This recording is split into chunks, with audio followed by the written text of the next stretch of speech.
আসসালামু আলাইকুম। গত একটি ভিডিওতে আমরা দেখেছিলাম কিভাবে আমরা Facebook ক্যাটেগরিতে জব পোস্ট করতে পারি।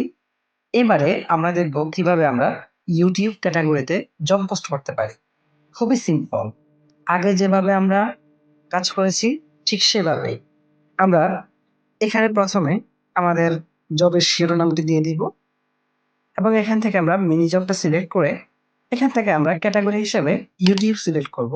আপনি যে ক্যাটেগরিতে জব আপলোড করবেন, আপনি Instagram ক্যাটেগরিতে করতে পারেন, আপনি মোবাইল অ্যাপ ডেভেলপমেন্টে করতে পারেন, ডাটা এন্ট্রিতে করতে পারেন। যেকোনো ক্যাটেগরিতে আপনি এখানে জব পাবলিশ করতে পারবেন এবং আপনার যদি মনে হয় যে কোনো ক্যাটেগরি মিসিং আছে, আপনি সিম্পলি আমাদের সাপোর্ট সেকশনে একটা মেসেজ দিয়ে বলবেন যে এই ক্যাটেগরিটা এড করে দেন। আমাদের অ্যাডমিন প্রতিনিধি সাথে আপনার জন্য ক্যাটেগরিটা উন্মুক্ত করে দিবেন।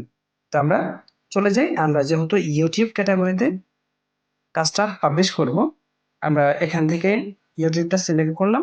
আমরা দেখতে পাচ্ছি মিনিমাম ৫০ পয়সা দিতে হবে। তো আমি ডেসক্রিপশনটা এখান থেকে লিখে দিচ্ছি। দেওয়ার পর আমি YouTube এর যে লিঙ্কটা সেটা এখানে দিয়ে দিচ্ছি, আমাদের কাজের লিঙ্কটা। আমরা বাজেট দিব ৳২। ৳২ দেওয়ার কারণ হচ্ছে এখানে কাজ অনেক বেশি। তো আমরা এখানে ৫০ পয়সা মানে যে আপনাকে ৫০ পয়সা দিতে হবে ব্যাপারটা এমন না। মিনিমাম ৫০ পয়সার লিমিট এখানে। বাট আপনার কাজ যদি বেশি হয় অবশ্যই আপনাকে বেশি দিতে হবে। নয়তো যখন এই কাজটা রিভিউ দিতে যাবে তখন অ্যাডমিন প্রতিনিধি যদি মনে করেন যে আপনার কাজের সাথে আপনার বাজেটের মিল নাই, আপনার কাজটি রিজেক্ট হতে পারে। তো আমরা এখানে জব সংখ্যা দিব। আমরা এখানে ১০০ টা দিলাম।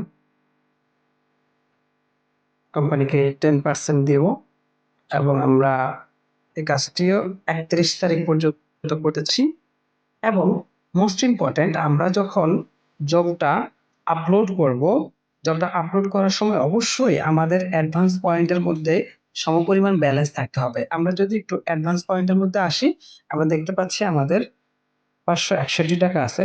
আমাদের লাগবে কত? ৳২২০। তো এবার আমরা ইনস্ট্রাকশনের মধ্যে কিছু দিলেও হবে, না দিলেও সমস্যা নাই। আমি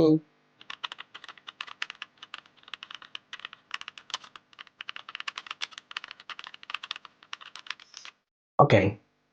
তারপর আমি জাস্ট স্ক্রিনশটগুলো আপলোড করে দিব।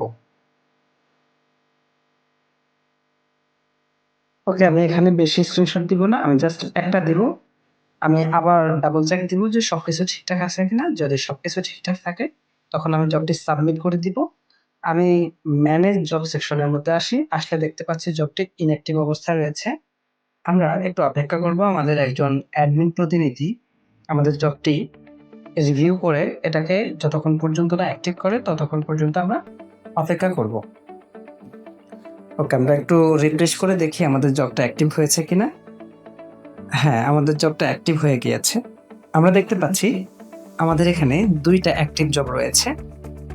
একটু আগে আমরা যেটা করেছি এবং আমরা এর আগে Facebook পোস্টের লাইক কমেন্টের জন্য একটা জব অ্যাক্টিভ করেছি। তো এখন আমাদের এই ২ টা জবেই আমাদের ইউজাররা যারা এখানে কাজ করতে চায় তারা এখান থেকে কাজ করতে পারবে। ধন্যবাদ। দেখা হবে পরবর্তী কোনো ভিডিওতে। আসসালামু আলাইকুম ওয়া রাহমাতুল্লাহ।